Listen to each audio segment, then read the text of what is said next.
Good afternoon, everyone.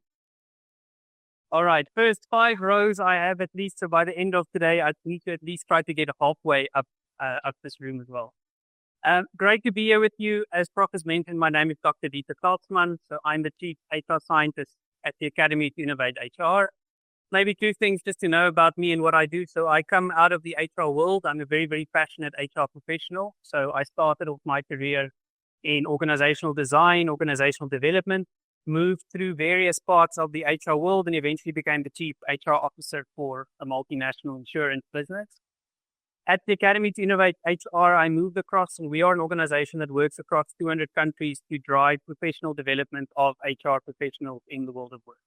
So we do things like make sure that we understand what are the shifting skill sets required for HR professionals. And every year we release what we call an HR trend report, as Prof has mentioned, that typically looks at what are the things that as HR professionals we need to be aware of and how do we prepare for the future.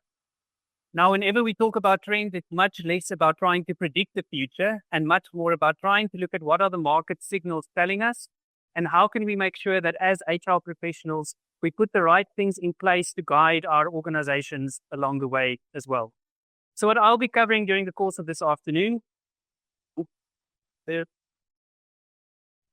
we go, is I want to sketch a bit of a scene for you in terms of what's currently happening in the broader macro context. Now, these things won't be new for you necessarily, but what I want to try and do is really to sketch it a bit through the lens of what does that mean for us as HR professionals? What does that mean for the next generation of HR professionals entering the market in the coming years? I also want to then talk about priorities for HR in 2026. And we've identified 5 key things that we believe is really, really important for HR professionals to get right in their organizations. Now, whether you are in an organization yet, or whether you are still entering the workforce, I hope that gives you a bit of an idea on what is currently happening. And if I may dare say so, is keeping HR professionals awake at night at the moment when they start thinking about 2026 and the year beyond. And then lastly, I want to end up a little bit with a call to action, because I believe that these sessions hopefully are interesting. I hope so. We will see in about 45 minutes or so. But I hope also that it's useful in terms of leading towards you understanding what is it that we need to do? What are some of the tangible things that we need to start thinking about as part of the HR profession? Now, 2 things about me. First one, I will show you a lot of graphs. Don't worry too much. Today is not that much about the detail. I want to make certain arguments. You're very welcome to get a copy of the slides afterwards. For today, it's much more important that we follow the storyline and the points that I'm trying to bring across. The second one, you will hear I have a very unfamiliar accent to most of you, and I get very excited about the content, so I will definitely start speeding up as we start going through the presentation.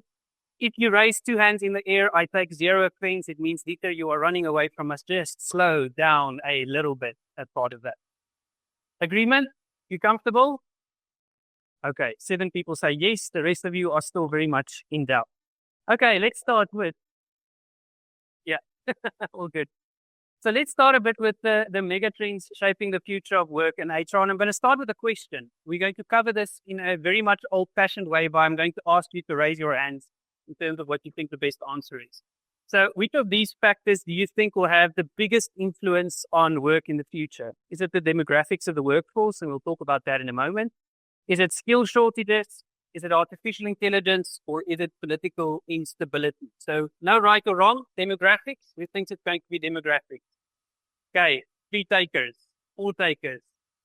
You can vote more than once, but you're not allowed to vote for all 4. That kind of defeats the purpose a little bit of the exercise. Skill shortages. No one worried about skill shortages. So we're saying, no worries, we have everything we need in future in the world of work. Okay, I've got 1 taker in the front. Okay, drum roll, artificial intelligence. Okay, there we go, majority of you. Political instability. Okay, quite a few. Let's unpack these a little bit, because they are the things that's currently shaping the way that a lot of organizations, and by implication, HR professionals, need to make certain decisions about what we do and what we don't do in organizations. So when we start thinking about demographic and social shifts, the first thing we need to acknowledge is that we are becoming more as a human population. Now, you are sitting here and saying, I came this afternoon to talk about HR. Why on earth is this very funny man with orange glasses talking to me about the fact that humanity is growing and we are becoming more over time? if you look at this through the lens of HR, it tells us a couple of things. One, the workforce is starting to expand in future, and we need to ask the question, where are future jobs going to come from? Because these people want to work. These people want a viable future. And when we look at how the economy is growing at the moment around the world, we are not necessarily going to be able to provide work for all these people in the current way that we define jobs today. Now, I'm not here to be a doom and gloom prophet for you this afternoon. There is some good news at the end of the presentation, don't worry. But I want you to make aware of the fact that the labor market is starting to shift and starting to change. Secondly, we know that in some parts of the world, Germany included, we have an aging population. It means that people want to work longer. Due to medical advances, they can also work a lot longer and are healthy to do so. Or on the other side, due to financial reasons, people have to work longer because they are going to live a lot longer. So that means that we are starting to extend careers further and further and further. Now, I've just spoken about the fact that we are becoming more and people want to work longer. So take those two things into account. What does that give us? A rising workforce that's not necessarily leaving the workforce, and more people that wants to enter the workforce as part of that. And again, we ask the question, how are we going to create viable futures there? We also need to acknowledge that what we call work today and what people keep themselves busy with is very different than 20, 30, 50, 60 years ago. If you just look at this particular graph, it starts showcasing to you a little bit the idea around how the services industry has expanded over time, but on the other side, also about how we start doing things like knowledge work, etc., over the past couple of decades. And the point I want you to take out here is that very much that what we call work today is probably going to be very, very different in 10, 15, 20 years' time from now, with a very different labor market and a very, very different workforce. And the last one that we all know is where people work is significantly different, whether that's remote, whether that's hybrid, whether that's assignment-based, whether that's gig work. The point I want you to take here is that what we call an employee today is going to be vastly different in a couple of years' time. Now, when I was the chief HR officer, we had this horrible thing to say in the organization that we said, how do we classify whether somebody is an employee or not? And most people will give you the answer, well, they have to have a full-time contract with you and you pay them via your payroll. Now, when we look at functions like information technology, probably about 80% of the people that work for you are on fixed-term contracts. They are gig workers. They are only doing piece work for you. And that means actually that your whole workforce looks very, very different. And you might actually be paying a workforce that's not necessarily yours to develop or yours to influence over time. So the point I want you to take out of this first slide is that as HR professionals, talent is going to look very, very different in the future, not just in terms of the workforce itself, but the way that talent wants to work and wants to engage with us in organizations. And we're already starting to see that today. Think about yourself for the moment. What is your expectation of what a good organization looks like in terms of why you would make that decision to work for that company? You're not working it, you still have a point of view, so you're welcome to say. What does a good company do? Why would you choose to work for company X? What do you like about it? Yep.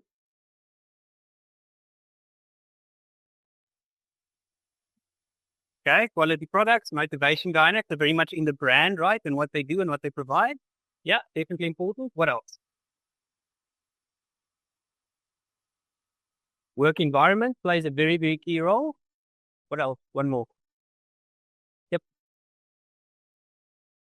Interesting opportunity to grow. So all of a sudden, and completely correct, a lot of people say that. So all of a sudden, you can see that these factors are very, very different, right? In terms of how you would make individual choices. For some, it's about the brand I work for and what they stand for. For others, it's about, am I going to grow in this organization? For others, it's on the other side in terms of, is it a good working environment? Now, good, is it healthy? Is there a good culture? Do I like to do that? So this does tell us as HR professionals, we are going to have to start thinking very differently about talent, the work environments, and what we can actually offer people around what they expect. Now, we were only 3 people that spoke about the fact that skill scarcity is going to be a bit of a challenge. Now, we know globally that we are actually facing a skill shortage. Now, there's various arguments there around how serious that really is or not. There's an argument to be made that it's just a mismatch. There's an argument to be made there also around the fact that we have all the skills, but we've designed them into jobs that just no longer make sense. So people have some of the skills in the job, but not necessarily all of those skill sets. The point I do want to bring across is that we do know that the shelf life of skills are drastically decreasing. Now, what shelf life means, it means if I have a skill today, in 2 years' time, 3 years' time, 5 years' time, the skill might no longer be relevant. which means I need to reskill, adapt, or actually start doing something different and shaping my career.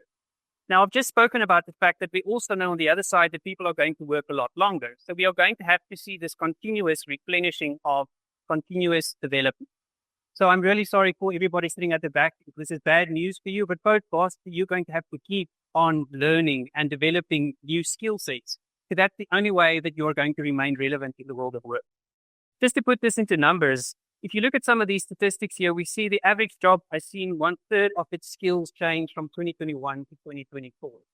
Think about that. You were great in your job, and in 3 years' time, all of a sudden, you only had 50% of the skill sets that's required in that particular job. And that poses significant opportunity for us on the one side as HR professionals, but on the other side, it also really accentuates the fact that we have to make sure that continuous lifelong learning becomes something ingrained in our organizational cultures and what we want to do. Now, the big one, we also know that new technologies are driving demands for new types of skill sets, right? Artificial intelligence. This is a report that came out a couple of weeks ago from one of our partners. And what was really interesting here, what they looked at is just general job vacancies where the words artificial intelligence or a skill set related to that has started to pop up in the last 12 to 18 months. Look at this significant spike. Now, it becomes even more interesting when I tell you that they excluded all roles working in information technology. This is for roles not related to technology. Roles like HR, roles like marketing, roles like general management. And these skill sets are starting to pop up more and more and more. So let's talk a little bit about artificial intelligence. Now, I'm going to ask this question. I'm hoping you answer and humor me a little bit. I know it's dubious in the academic environment in terms of what you use. Who uses Gen AI tools? Okay. When did you start using them? Year ago, 2 years ago, 3 years ago? Okay, 2 years ago? People at the back, just before you had to write your first essay, probably? Yeah? I'm teasing you, right? So we've seen this massive rise of generative artificial intelligence tools, right? So 3 years ago, it wasn't even something we spoke about.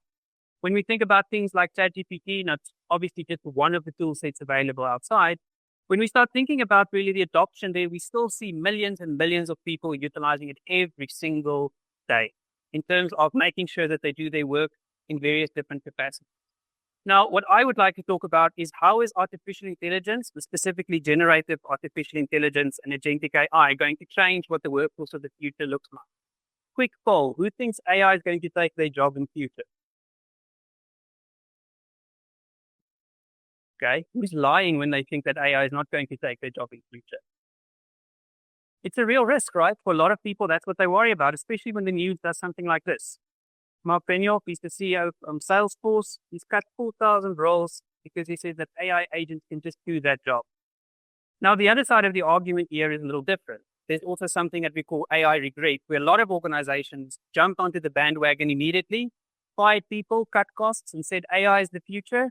Only in a couple of months later to have to rehire a lot of people because they've actually realized that AI can only do some tasks and activities and not everything that a human being does.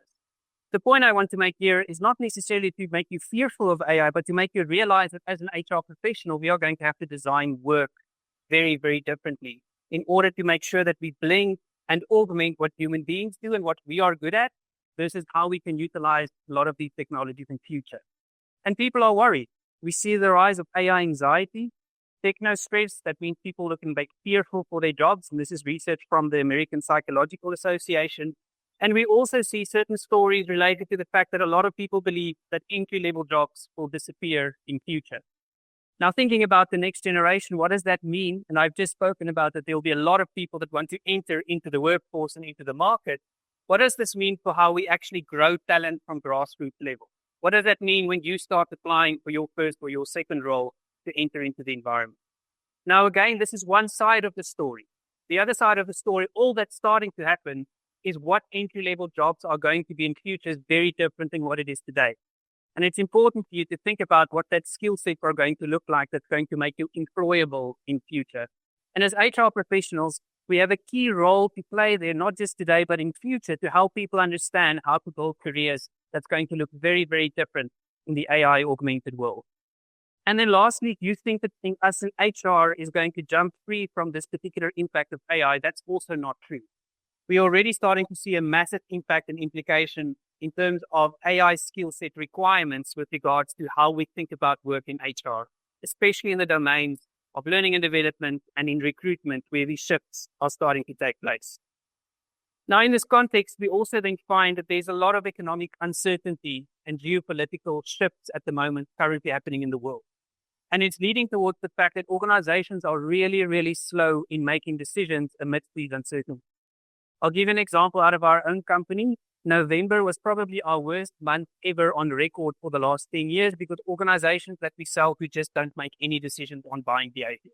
Everybody comes back and say, we want to see what's happening in X part of the world. We want to see what's happening in our supply chain, etc. So we need to acknowledge that ever since the Second World War, for the first time, we are living in a world that is actually a lot of rising conflict that's keeping organizations awake at night and changing where and how organizations want to do business. And then lastly, we know that this is influencing economic policy. So when I talk about economic policy, it means that very often we start looking to see what's happening currently in the US, and we know that there's some shifts and movements there. And a lot of organizations are saying, I'm not in a position to make a decision at the moment. Let me see what's going to happen first. So we kind of find a strange environment at the moment in the context within which HR professionals need to guide leaders on the decisions that they need to make. So I start here at the macro level. I'm going to deep dive now into, but what does that mean for us as HR professionals and as aspiring HR professionals? But I think it is important for us to always remember that HR operates in a context. We operate in a context around what is happening in our organizations, but we also operate in a context around what's happening in the broader world and in the broader market. And these things are influencing and shaping what the profession is today and what the profession will become. Everybody still good? Still with me? Making sense? Agreement, disagreement, kind of? Okay. So what does this mean for us? How do we bring it home in terms of HR and HR professionals? And there's 5 priorities that we've identified. And as I mentioned before, the priorities come from various data sources. We interview more than 1,200 clients from around the world every year. We do a lot of qualitative interviews with them. We run a whole bunch of surveys throughout the year.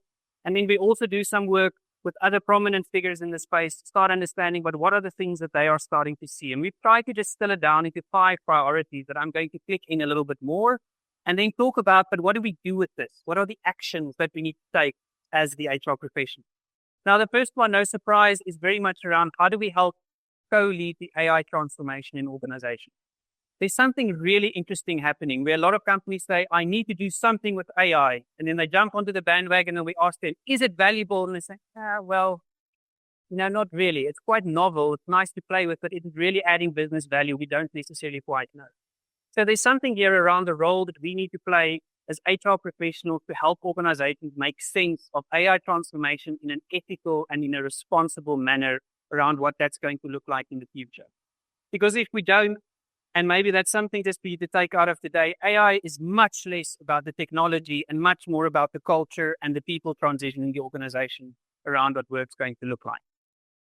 The next one is we can't negate the fact that AI is starting to save us a lot of capacity in organizations.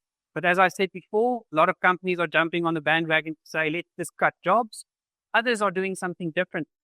And I think as HR professionals, there's a significant role that we need to play here around how do we help organizations think responsibly about reinvesting some of the capacity and the gains that they actually get out of AI. And I'll show you a couple of examples there around how companies are approaching it. We also need to guide our organizations there in terms of thinking very differently about skill sets in the future.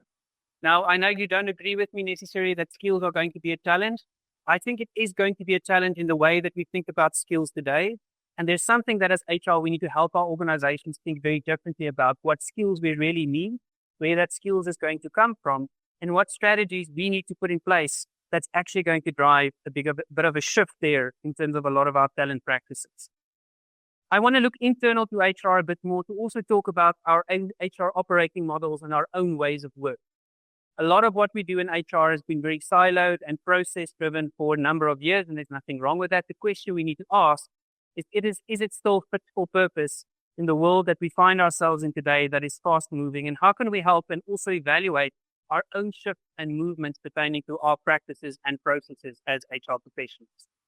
And then lastly, we have to build AI fluency. And I'll talk a bit more about what is AI fluency and how you go about building it practically. Because as I've mentioned, as part of the mega trends or kind of the bigger shifts we're seeing in the market, there's a massive shift that we are starting to see.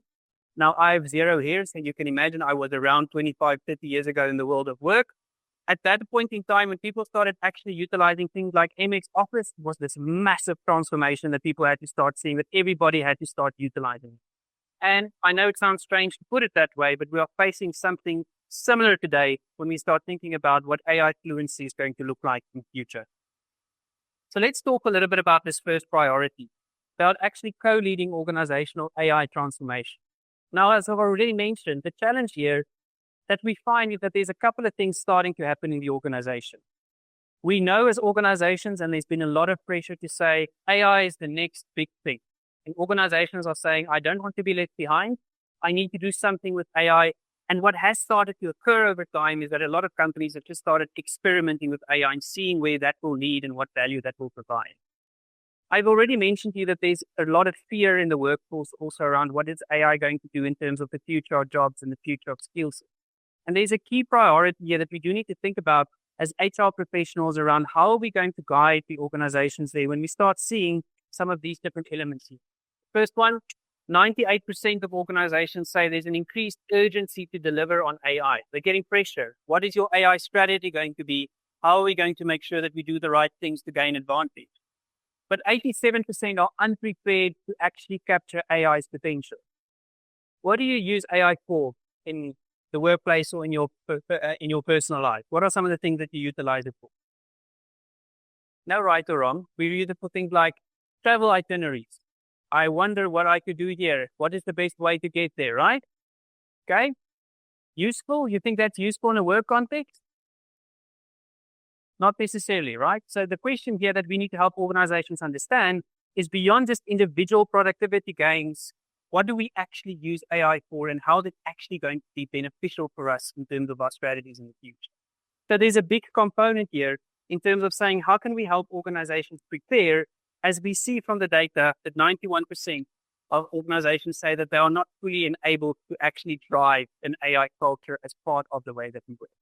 So as I said before, AI is very much about what is the culture going to look like in our organization in the future, and how are we going to make it practical for people to understand how and where to utilize it, to use it in an ethical and in a responsible manner, but also to use it for things that are valuable and not just interesting within the organization.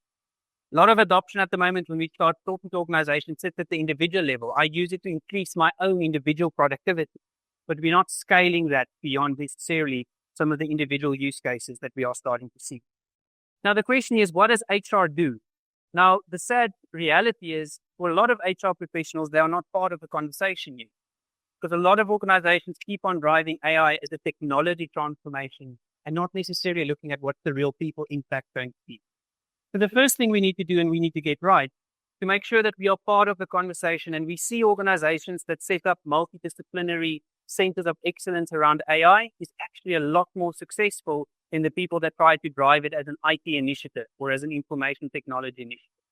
So as HR professionals, we need to equip HR professionals to participate in these conversations in these centers of excellence and really be that voice in the room that says, but what is the people impact going to be, and how do we ingrain this a lot more into the ways of work as opposed to just giving people tools to work with in future.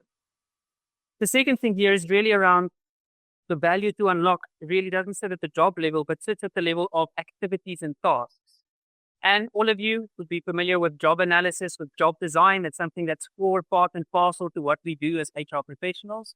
How can we help think very differently about what the roles are going to look like in terms of these different areas in future? And how do we actually start helping people understand? Can I maybe just put this one? It says I'm signing in on another device. Okay. How can we actually help understand when we start thinking about workforce planning and redesign, what it is that we actually need and what are the things that we require? So as HR professionals, we need to really start thinking about the organizational designs of the future and what that's going to look like. And in the last point, and the last point here to make is really around the fact that we have to lead the change and build the trust. we have to start helping people understand what AI is, how it's going to change their world, and what are we doing as organizations in a realistic way. We speak to a lot of HR leaders, and the first thing we tell them is go and own the narrative in your organization around how we talk about these things. Because there is a public relations challenge with some of the highlights that I've showcased you around 4,000 jobs being lost, etc. Only one side of the story. So how do we make sure that people get the right and the accurate information as part of that? So let's vote again. How ready do you think HR is, and this can be your point of view, to co-lead AI transformation? Do you think the HR profession is not really ready at all? The bridge too far? Okay. Some of you there. So next one, somewhat ready. There's some things we can do to contribute, but not all of them. Okay. A lot of people not of the pack. The optimists in the room leading the charge. Where are you? Okay. 5 of you. You're not very responsible for the HR audience. We need to be driving rah-rah. How are we going to do this in future? I'm teasing. This is a reality, right? We are not necessarily geared. It's something completely new for a lot of people. So as HR professionals, it is something that we have to start thinking very differently about in terms of how we are going to prepare people for this future. The second priority that I've spoken about is what do we do with the time we get back in organizations? Because a lot of the conversation that we have at the moment around AI is very much around what am I losing? What am I losing out on? What's being taken away? But in a similar vein, we need to have the conversation around what do organizations actually do with the productivity gains that they have. And we see that there is actually massive research already coming out that showcases to us that there are substantial time savings in certain jobs. Some menial tasks and activities are starting to fall away. We are redesigning those particular roles. And we are also starting to see that 40% of worker skills within 5 years will actually be disrupted because AI will do a lot of the things that is currently sitting in a lot of our more repeatable, predictable processes and activities as well. So when we start thinking about these different things, we also then need to start thinking about the fact that people are feeling extremely, extremely overwhelmed. Whenever we talk about people in the AI domain and we say, oh, have you heard about this new release of toolset XYZ? I think back and I'm like, oh my word, another one, another model, another progression. How do I keep up with all of this? And that's something similar that's starting to happen where people are actually feeling digitally overwhelmed. How can we help them think about that when they starting to need to use these tools in a lot more different ways? And then lastly, we know that employee expectations are also starting to shift, and that 3 in 5 people are actually very fearful of what AI is going to do to their jobs. So we see 3 strategies at the moment. And as HR, we need to talk a little bit about just making sure that we can guide organizations with the risks and the benefits and the limitations of all these different strategies. And the first one is what we call capacity extraction. That's the Salesforce example that I utilized for you. We say AI can do most things that human beings can do. I'm going to cut my workforce in half, take that money, save that, and reinvest that into other types of things. That's a realistic strategy. Some organizations are starting to do that. As an HR professional, as I've already mentioned, we worry about that because we believe it's short-sighted. We believe AI can't do everything that human beings can do, but you have to think very differently about that, not just in the short term, but also in the longer term around what's that doing to your organization. There is a second strategy that some organizations are starting to do that's called capacity amplification, which talks a lot more about the fact that saying, I'm going to keep my current workforce, but I want them to be able to exponentially do more through the utilization of AI. And that's what a lot of companies are starting to think about today. Whenever we talk to people, regardless whether they are in HR or elsewhere, we ask them this question around, what do you want more of? Fine, I'm busy. I know I need to get to all these things. I just don't have enough bandwidth to be able to get there. And a lot of organizations are saying, but can we not utilize AI to actually get people to do the high value work so we can get more without necessarily having to grow our workforce in the future? Really good strategy. The downside of that is that we have to realize that human beings still have a breaking point. There's still at some point in time where regardless of how good the support is or the AI that we put in place, that we can't do more than that. So there's some real risks pertaining to well-being and burnout in the future that we need to be fully aware of. And as HR professionals, we need to have that conversation. It's not just about productivity. It's also about well-being and sustainability in the organization. And then the last one is a lot more about reinvestment. And there's some organizations that do this really, really well, where we start saying we understand and we realize that AI is going to take away some tasks and activities will influence some jobs. Why don't we start over a period of time actually reskilling these individuals into careers and jobs that has a bit more of a viable future? There's a company in Belgium at the moment, a telecommunications provider that's actually doing this really, really well. One part of their business will not exist in 3 years' time due to AI. They've taken all the people there and they give them 20% of their time, 1 day a week, where they say, we will reskill you into one of our other domains. They have 12 months to prove that they are proficient. If they are proficient, they then get kind of moved over into this new business unit and into this new business division. It's longer term in nature. So your returns are not that quick, but it's actually a much more responsible way to start thinking about how we start moving people around in the organization as skill sets start to change. Now, I know IKEA is used a lot as an example, but I thought I would just highlight this, and you can access this case study here as well, where they followed a similar type of approach. And they made the argument to say, we know AI and automations are actually going to change a lot in terms of how our workforce shows up today. How can we today already start reinvesting some of those skill sets that we move them over into higher quality types of work? Now, if you think back a couple of years ago when online banking was not yet a thing, I know for a lot of you thinking about that today, like, what? You mean online banking didn't always exist? That was the reality. You had to go into a branch at some point in time. But actually at the time when online banking started to exist, people started to fear to say we are no longer going to have branches. We are going to lose all the jobs of bank tellers. If you look at it today, we have more bank tellers and more branches than we had before. However, they do something fundamentally different. They're much more high touch. They're much more personalized. They're much more kind of engaged with people. They're no longer just there to count the money or to do the transactions. And this is kind of the approach that IKEA took there to say, there's different work that will exist in the future. How do we start moving our people over to be able to reskill? And they're starting to see some significant value and benefits there. Priority 3 then is a lot more about the skill component that I spoke about. Now, there's a few realities that we need to think about, that the workforce will look different. I've given you some of the high-level trends and views there. We also need to be a lot more fluid when we start thinking about how do we help organizations actually navigate through this coming period. Now, we know that organizations that are great in terms of being much more skills-based actually reap a lot of benefits. So here you can see 63% more likely to achieve their results than others that don't. And we actually know that and this is a UK example, if they actually are a lot more focused on identifying the right skill set that they want, developing them in a particular way, they actually reap a lot more benefits in terms of the sustainable future that they can find there. But we know that there are also this idea and this expectation that I've managed around the fact that AI is actually going to start shifting and moving away what the skills are that we're going to require. So when I talk about from headcount to skill count, I think there's this big shift that we are going to have to see when we think about HR in the future around how do we help organizations understand what skills they actually need? And how do we help them identify the skill set that they have? And there's a big movement, and I know there'll be some discussion on that later as well in terms of talent platforms and internal mobility and how we repurpose skill sets in organizations. But there is a big thing here that we need to help organizations think very differently about how they use their skills capital and how we think about planning for what the workforce in the future is going to look like. And there's 3 really big things that we need to get right here. The first one is skills-based workforce planning. At the moment, in a lot of organizations, it's still very difficult to hire for skills because we still hire for jobs predominantly. It's easy to develop for skills.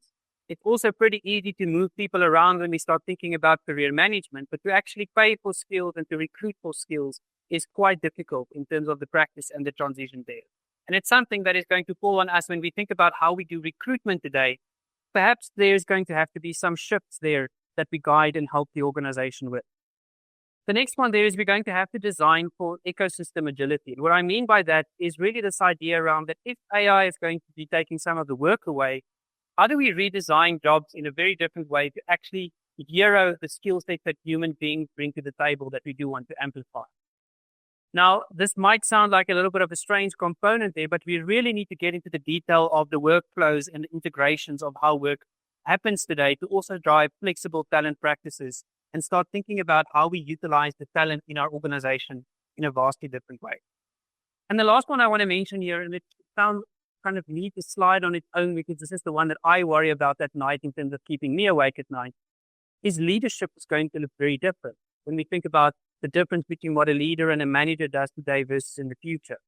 And that's due to a couple of reasons. We've seen over the last few years, organizations have become a lot flatter, so a lot less levels because everybody wants to be faster in decision making. We want to make sure that communication flows. We want to be a lot more adaptable. but we've actually seen a massive decline in the number of middle managers that exists in organizations today.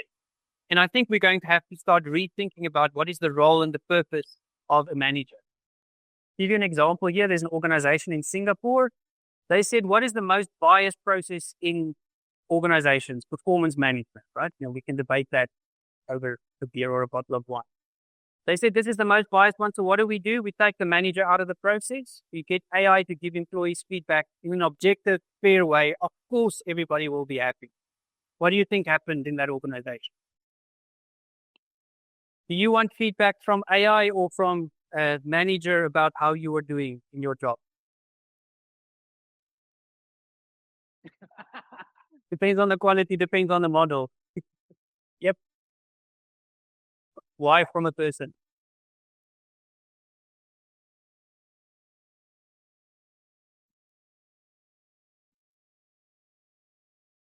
Very much. Yeah. Anybody have a different view than that? Who would prefer AI giving you feedback versus a real human being?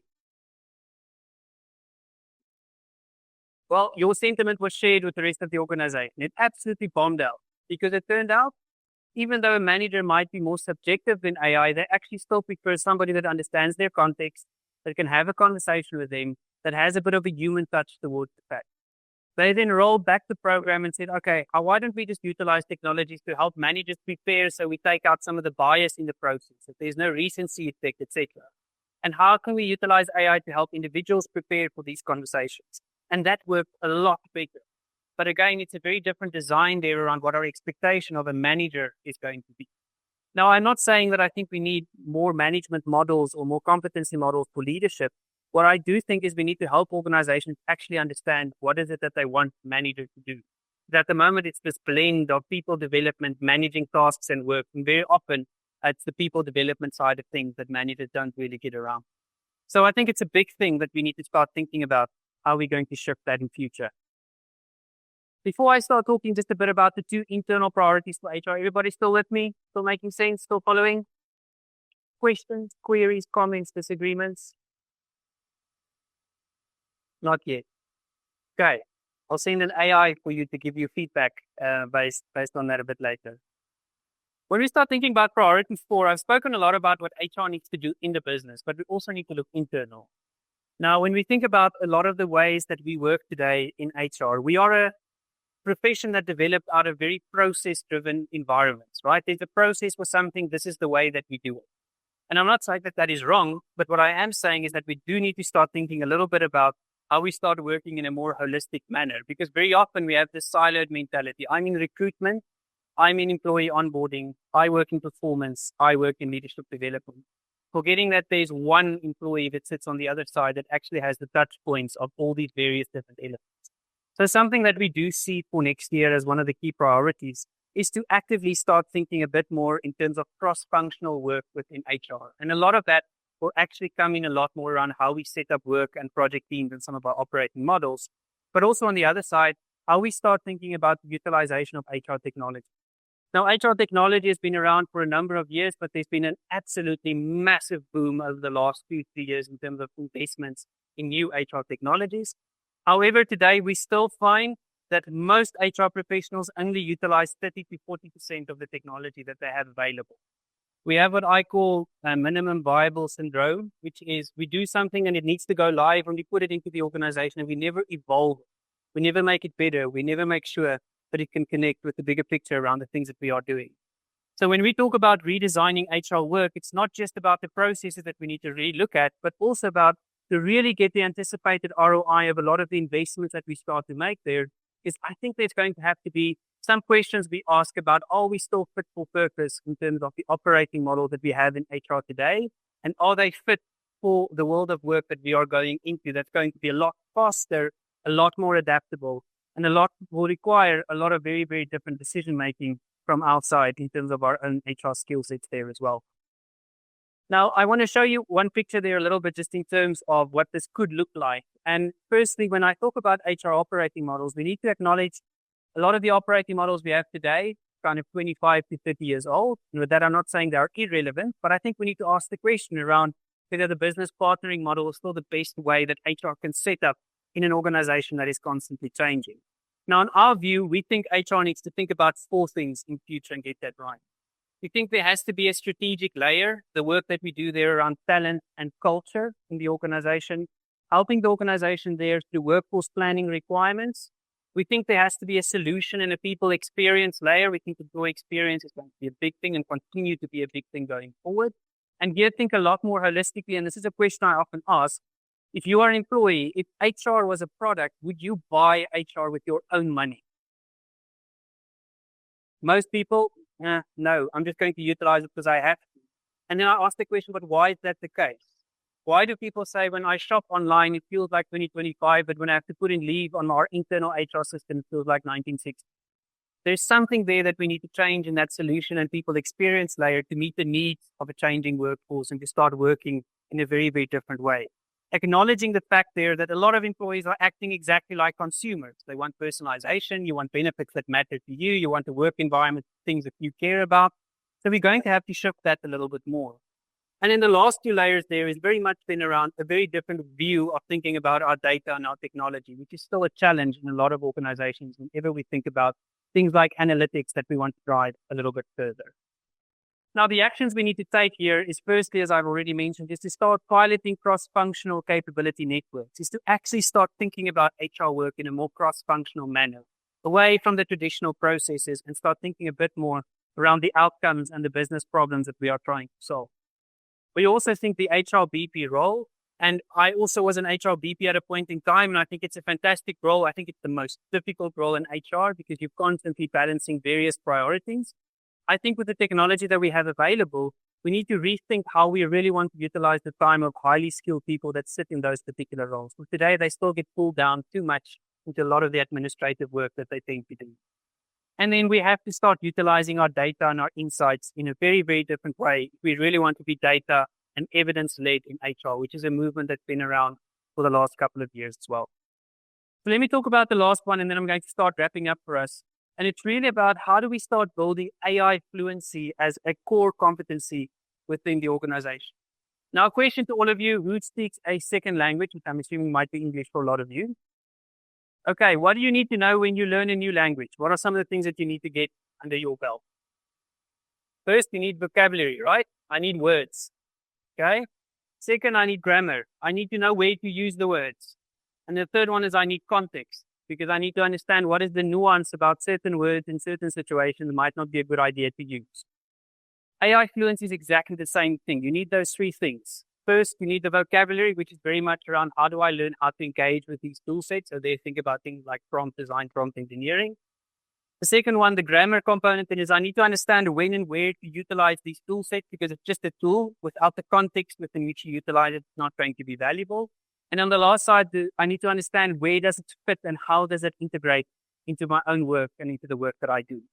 So what we find today is that most HR professionals here know they need to use a lot of these tool sets. And what's been really interesting over the last 12 months is HR has been the second fastest growing adopter of AI. We were lagging a little bit behind 2 years ago. We were kind of middle of the pack. We were behind marketing, sales, and product development. But the last 12 to 14 months, we've kind of been the second fastest growing profession in terms of trying new things with AI. But there's still some barriers based on the things I said earlier about people saying, but how valuable is it really going to be? So we find 82% of HR professionals have started to use AI. So I've mentioned a year and a half ago, that number was 37. So we've seen massive improvements there. But only 30% have actually received some instruction or training on AI. A lot of us learn by doing. There's also something to be very realistic called AI shame at the moment, which is, I know I should be able to know what this is and know what to do it, but I'm not going to ask anybody else. Why? Because they're going to say, but you should know this by this point in time. And a lot of this is actually happening where people pretend to know how to use these things, but they don't actually do so yet in the HR domain.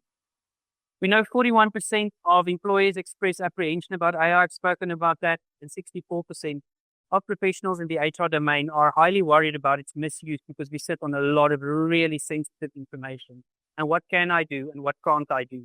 What is the right way of actually going about it? So when we talk about building AI fluency, what a lot of our data actually tells us is that there's 4 things that we need to get right for HR professionals to really become AI fluent in future. And the first one is we do need to educate a bit more. right? So when I talk about education, it's about what is AI, what is it good for, what is it not good for, what should you be using it, and what does good practice and ethical practice look like. Now, a lot of this is happening through self kind of learning where people find sources there. But what's also starting to happen there a little bit more is that we have to push the right information to HR professionals to understand what does that mean for them and for them in the future. The second one there is we need to actually equip people, so provide them with the tools. I sometimes smile in a lot of organizations. People say, we are big on AI. And then I say, what tools can your people use? No, none of the tools yet. We're still working through our list of things that will be approved in future. If we want people to learn these things, they're going to have to use them. And they're going to have to use them really in a safe environment. And that's where equip and expose come from. Expose is very much also around allowing the opportunity to use these tool sets with others, because there's a very strong social learning component around AI. Let me show you how I've used it and what we've done with it. And then you learn through that process there. And then after that, only there's this idea around how can we actually start elevating it over time? So how do we then start scaling it responsibly in the organization, but starting small and then growing from there over time? And it's interesting to see a lot of the organizations that do this really, really well. They do have guardrails in place so people know what they can and can't do. And then they have small experiments that they really double down on. It's not just this open going experiment and let's see what it's going to look like for us as well. Okay, before I start wrapping up, how would you evaluate your AI fluency? Thinking about how you utilize it today. It doesn't have to be in a work context. You think I have the foundations in place, so I'm actually pretty okay in terms of utilizing it. I know where I can use it. I integrate that into what I do. I know my way around, but I'm still learning. I'm pretty good, but I'm waiting for custom GPTs, agents, things I can build myself. Or lastly, I am AI, others come to me for help. I just know absolutely everything. Foundations, who's at that level? Okay, a couple of people. Perfectly fine. That's where most people is at the moment in terms of foundational utilization thereof. If you're sitting at that level, it is about exposure. Expose yourself to what other people are doing in that particular domain and do something that you know really well and that you know the answer is going to be, and try to use AI for that a little bit more. Know my way around, but still learning. Okay, quite a few people there. Again, that's about social learning. That's about seeing how other people are utilizing it and connecting that a little bit more to your own reality. Okay, I'm pretty good. Can't wait to get started with custom GPTs, agents, building stuff out. Some of you there. Agentic AI is the next big thing, right? So there's a lot of really interesting things that's starting to happen there as well. I think there it's just to make sure that you use it in a responsible way in terms of applying it and what are the use cases that you're applying for. And in I am AI, I know absolutely everything about it. People come to me for help. Anybody there? If you are around, see me afterwards. I have loads of questions to ask you in terms of what's coming next.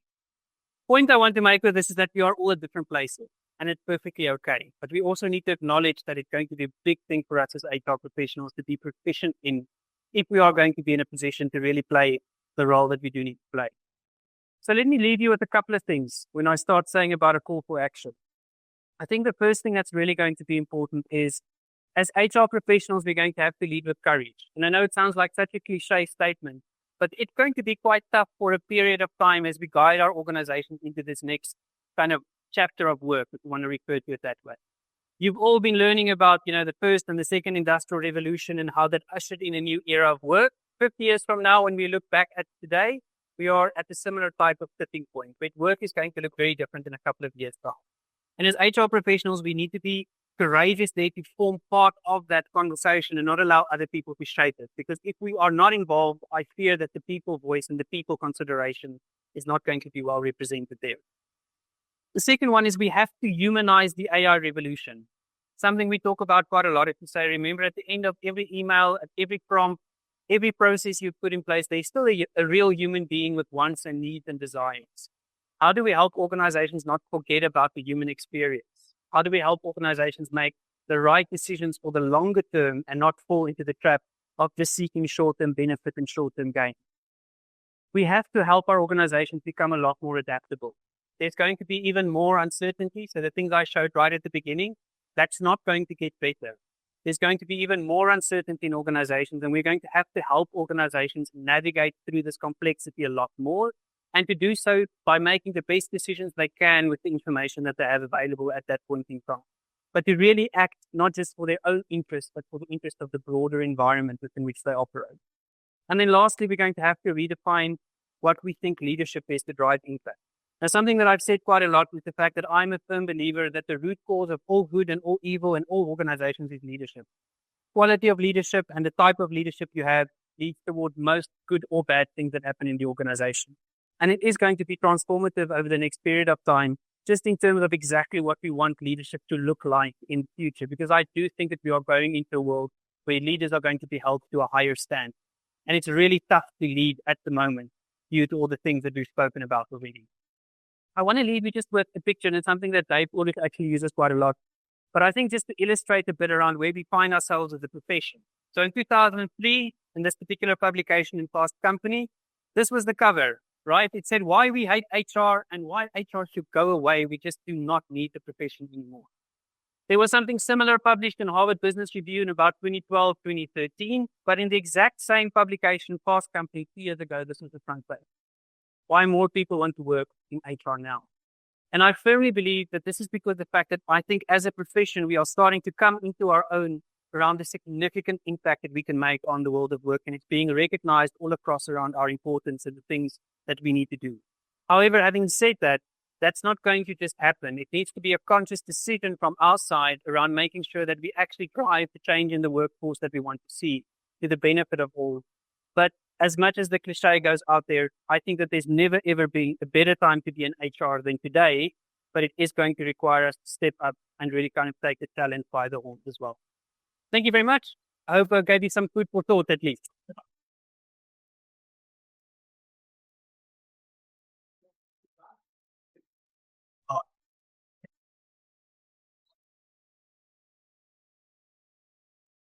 Question? Yes.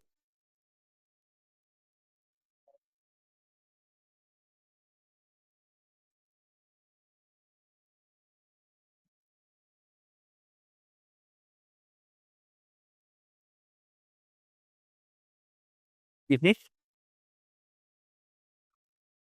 Yeah.